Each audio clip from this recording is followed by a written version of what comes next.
Okay, this is a video for Connie Cree, 1960 Cree camper.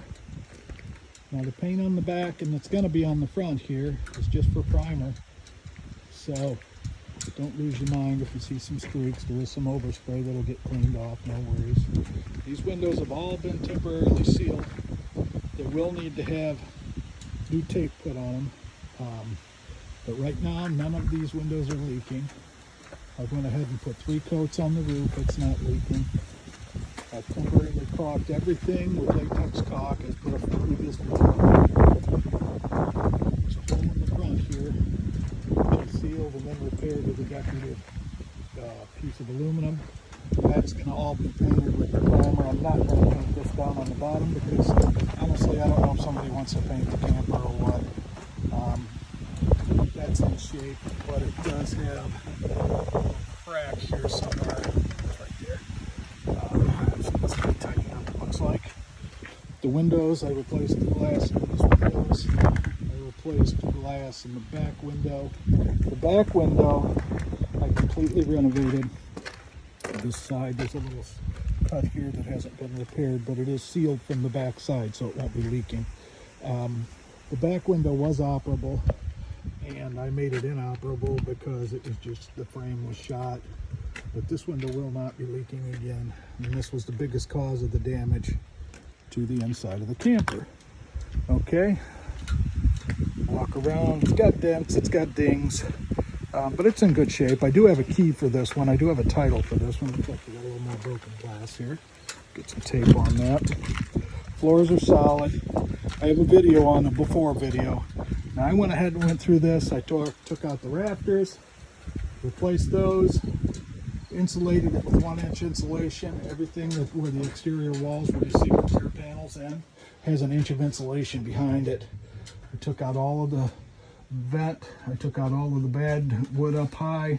I took out this rotted out heater area and replaced it.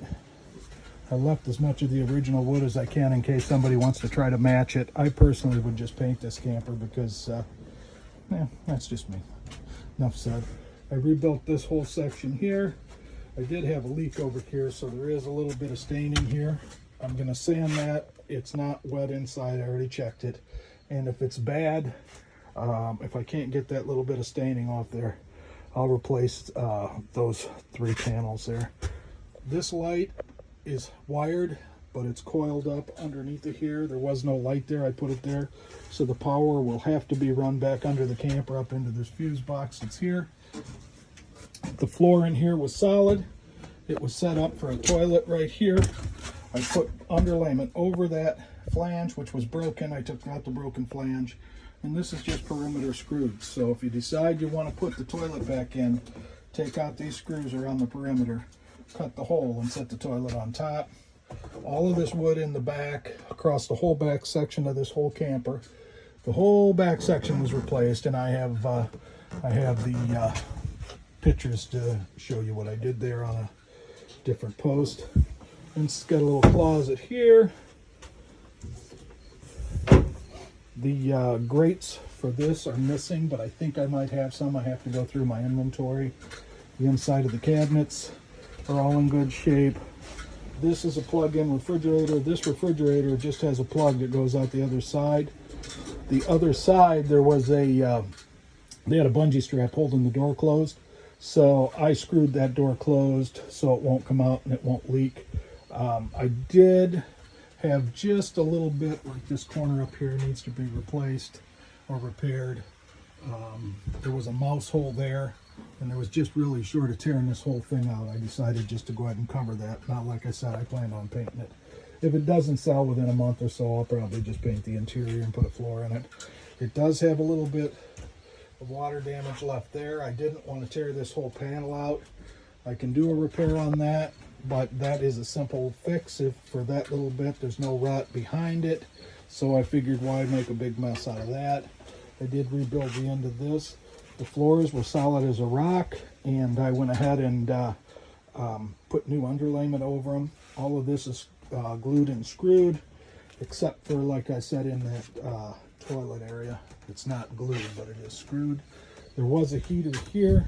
I deleted the heater because it was obsolete. And you got a little pantry here for food or whatever. And then I left a taller section because you never know what you have that's taller that won't fit into these little shelves. It does have the original cushion here.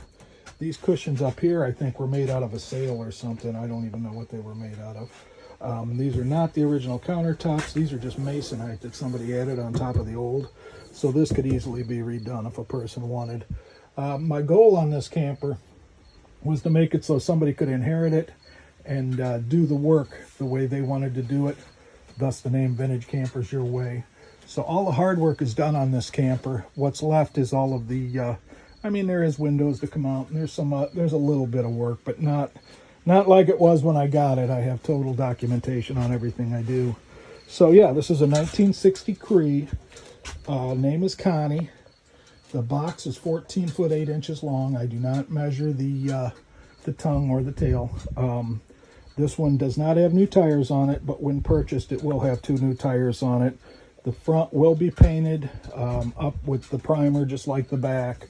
It's watertight right now. It's ready to hook on. Once I put the knob on for a short distance, you could pull it like it is. And yeah, that's Connie Cree. She's located in Leland, Illinois. And I hope this video finds everybody well. God bless you, one and all.